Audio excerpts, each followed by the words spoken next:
మహబూబ్నగర్ జిల్లాలోని జూరాల జలాశయానికి వరద ప్రవాహం కొనసాగుతోంది. జూరాల ప్రాజెక్టుకు ఎగువ నుంచి 80,000 క్యూసెక్కుల నీరు వచ్చి చేరుతోంది. దీంతో జూరాల ప్రాజెక్టులో విద్యుత్ ఉత్పత్తి ద్వారా 47,000 క్యూసెక్కుల నీటిని దిగువకు విడుదల చేస్తున్నారు. జూరాల జలాశయానికి వస్తున్న వరద నీటి ప్రవాహం గురువారం సాయంత్రం నుంచి భారీగా పెరిగింది.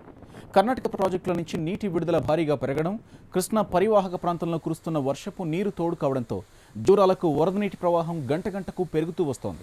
జూరాల జలాశయంలో పూర్తి స్థాయి నీటి మట్టం 318.516 మీటర్లు కాగా ప్రస్తుతం 317.930 మీటర్ల మేర నీటిని నిల్వ చేసి 47,000 క్యూసెక్కుల నీటిని దిగువ శ్రీశైలంకు విడుదల చేస్తున్నారు. జూరాల బ్యాక్ వాటర్ నుంచి నెట్టెంపాడు, కోయిల్ సాగర్ పథకాలతో పాటు కుడి ఎడమ కాలువలకు కలుపుకొని 3,415,000 క్యూసెక్కుల నీటిని విడుదల చేస్తారు. అటు ఆల్మట్టి డ్యాంకు ఎగువ నుంచి భారీగా వరద ప్రవాహం కొనసాగుతోంది. దీంతో దిగువన నారాయణపూర్ జలాశయానికి వచ్చిన నీటిని వచ్చినట్టుగానే తరలిస్తున్నారు. ఇటు నారాయణపూర్ జలాశయంలోకి కూడా భారీగా వరద నీరు వచ్చి చేరుతుండటంతో నారాయణపూర్ డ్యాం పూర్తి సామర్థ్యం 37.640 టీఎంసీల నీటి నిల్వ ఉంచి దిగువ జూరాల నీటిని వదులుతున్నారు. ఎగువన కురుస్తున్న భారీ వర్షాలకు గంట గంటకు జూరాలకు వరద ప్రవాహం పెరిగే అవకాశాలున్నాయని పీజేపీ అధికారులు తెలిపారు.